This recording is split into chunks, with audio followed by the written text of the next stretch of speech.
এই এগুলো আমরা যেগুলো পড়েছি এগুলো তো বাবা ওই আভরণ, এগুলো হলো সাজা। বলে শুধু সাজা বৈষ্ণব তোমাকে হলে হবে না, তোমাকে আচরণও বৈষ্ণব হতে হবে। শুধু আভরণের বৈষ্ণব নয়, আচরণও তোমাকে বৈষ্ণব সাজতে হবে। আচরণটা কেমন গো?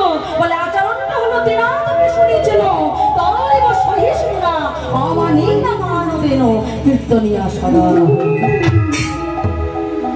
বাবা ভোলানাথ তিনি শুধু আভরণে বৈষ্ণব নয়, তিনি ছিলেন আচরণে বৈষ্ণব।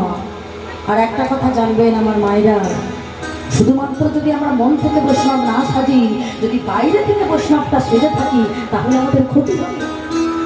ওই সাজা ভক্ত সাজতে আমাদের সাজা পেতে হবে। তাহলে বলছে শোনো, আচরণটা তোমার কেমন হবে? বলে যদি পেতে চাও কিছু তবে আগে হও নিচু। হ্যাঁ, যদি পেতে চাও কিছু তবে আগে হও নিচু। কেন?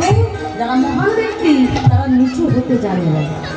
ফলে উন্নত উচ্চশীল করে যদি চাও উঠি পারে অগ্রে করো তার মূল আলিঙ্গন। যারা দেখবেন বাবা বড় মহান ব্যক্তি তারা কিন্তু আগে ওই সাধুগুরু বৈষ্ণবের চরণটাকে ধরে। যেমন আমরা এই আসরে উঠেছি, আসরে উঠে কিন্তু আগে আপনাদের পিতা মাতা বলে নিয়েছি, আগে আপনাদের চরণে প্রণাম জানিয়েছি। কেন?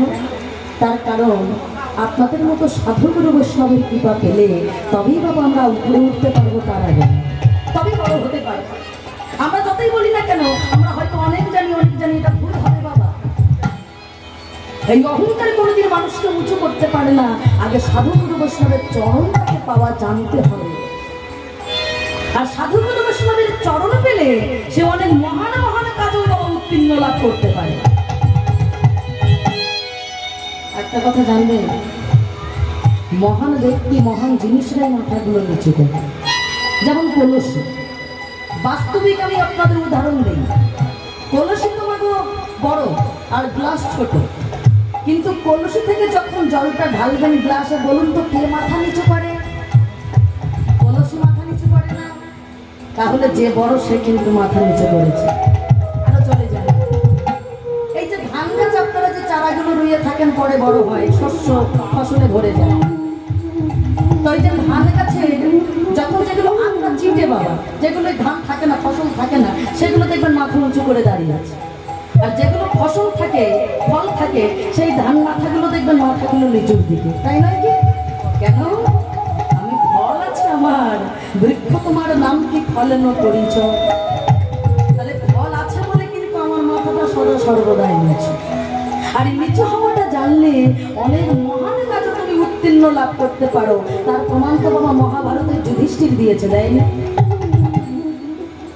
যুদ্ধের ঠিক কদিন বাকি, ঠিক মাত্র 2 দিন বাকি।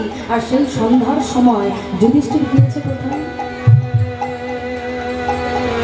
মা গান্ধারীর কাছে।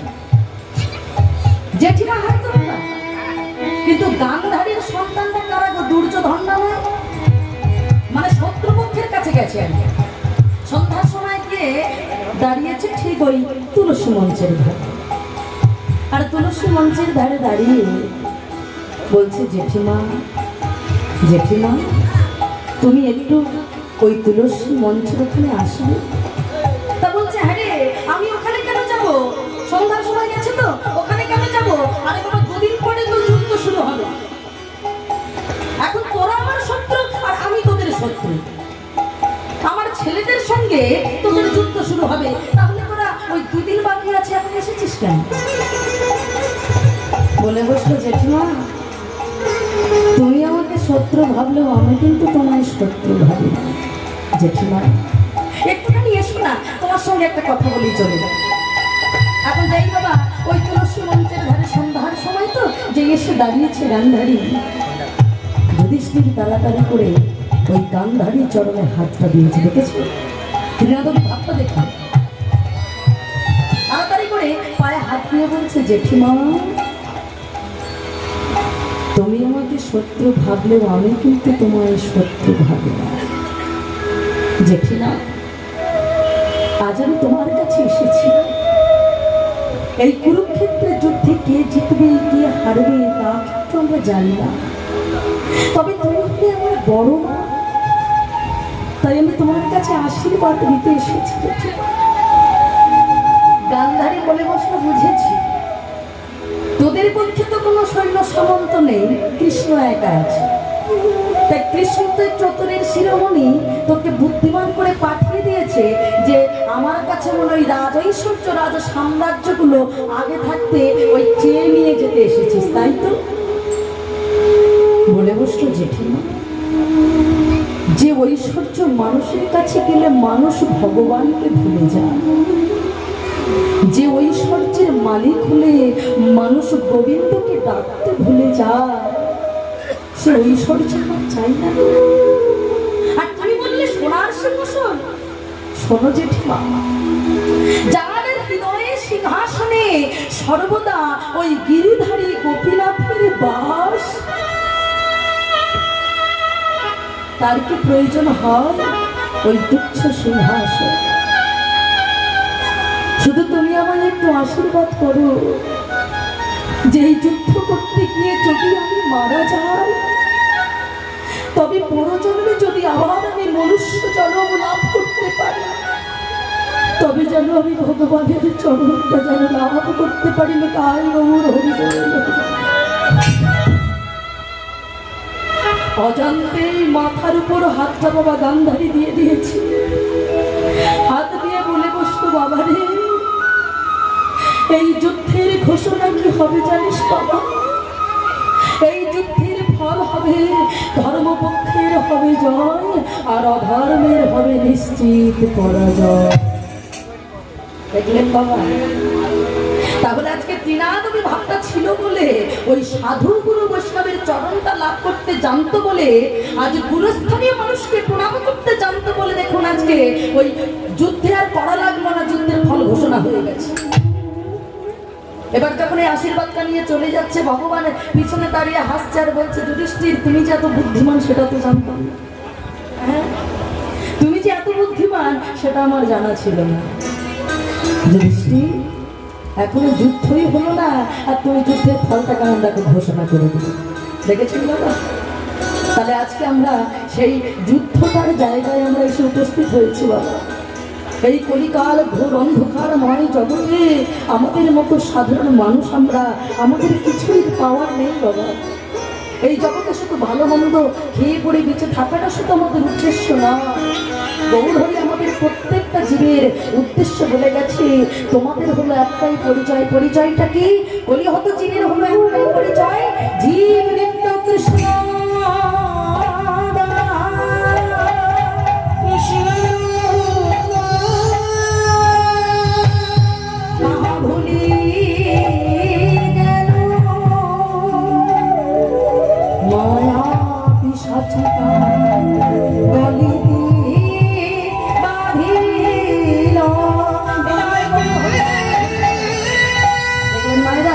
অপরাধ কোনোদিন কাউকে ছাড়ে না।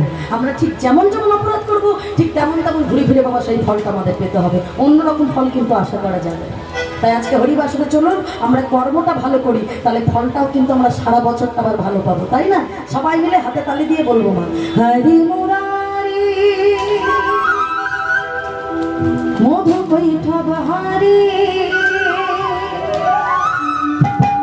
গোপাল গোবিন্দ মুকুন্দ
মাতা